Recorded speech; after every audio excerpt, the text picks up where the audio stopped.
Blackmon. I am from Oklahoma originally, although I've lived in Illinois for quite some time now.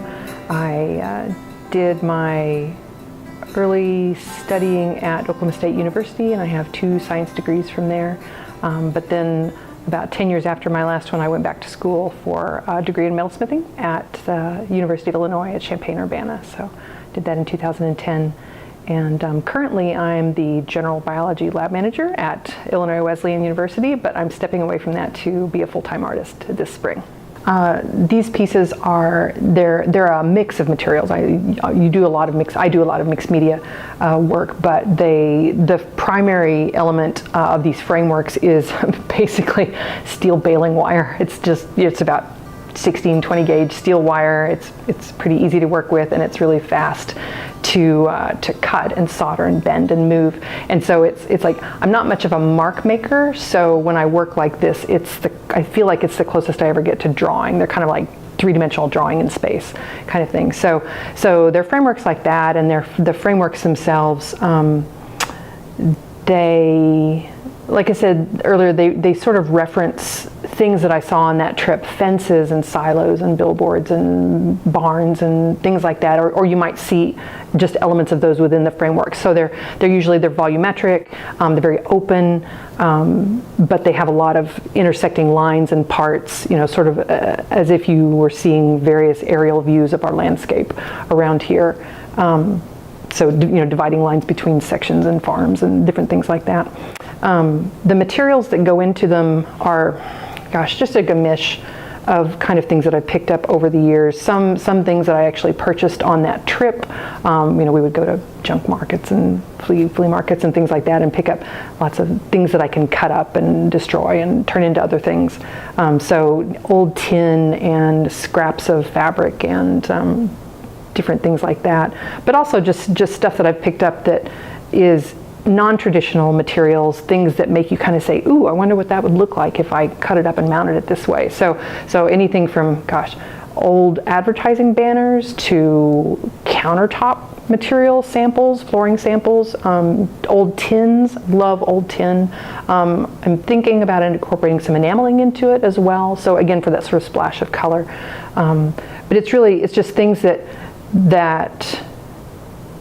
I use for formal considerations, a wide array of materials, but that might bring suggestions or references that other people could pick up on to the work. So I like when I work this way. To me, it is very narrative, but I like to leave room for other people's stories as well. And so I'm trying to use materials that don't scream, any one particular thing, but because they have content and layers and memories of their own, they're things that other people might be able to relate to and sort of bring this. Somebody else could bring something to the work as well. Paul Klee is an artist that I've been aware of for quite a while, and he had a poster print up of some of his work in my house. But his work, I really respond to a variety of things about it. I'm interested in the time that he was working, the 30s and 40s, I think, if I got that right. Is it just a tremendously interesting time to me historically, and so what he was doing at that time is something I'm really interested in learning more about. But also just the formal qualities of his work. I appreciate the way he uses color. I appreciate his overall sense of composition. I like that he's a little bit abstract, he's a little bit recognizable, a little bit representational. I always like the sort of the tug of war between those two things, or the dichotomy between those two things. I love the sense of architecture that I get from a lot of his images, even if they're not specifically of buildings. They often look like erector sets. I'm thinking of some of his more linear drawings and prints with these sort of fantastical structures, and sometimes there's little figurative elements and things going on with them that I think are very whimsical but have also a kind of an odd gravitas about them.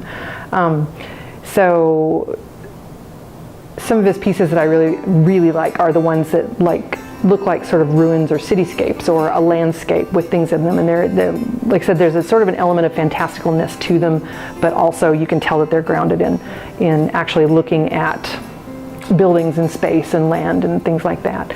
So So yeah, I think that's the sense the sense of space and landscape and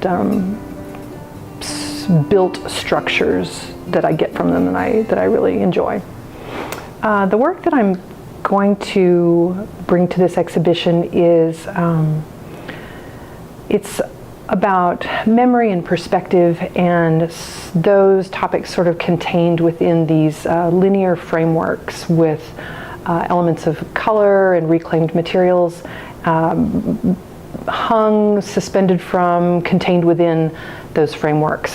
This body of work began several years ago on a 3-day driving trip between here and Oklahoma. I was going home to see family, and we split it into a couple of days, and the trip really separated itself into sort of these 3 areas based on what was happening with the weather and the time of day and the colors that were whizzing by outside the windows, and they were all very distinct and clear, and for some reason that just really struck me, and I started sort of taking notes about what those things looked like and what where we were and what I was seeing and what the colors looked like, and I was curious as to how the act of moving through space is somehow akin to the act of remembering.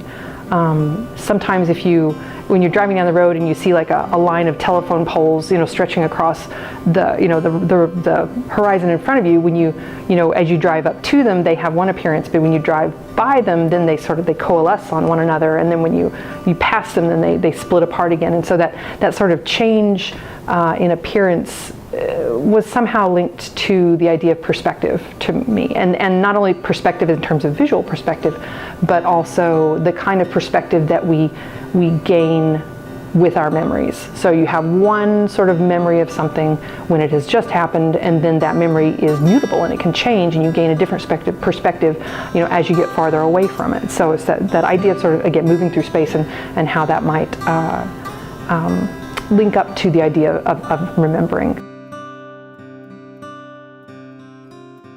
Scientists and artists do very much the same thing.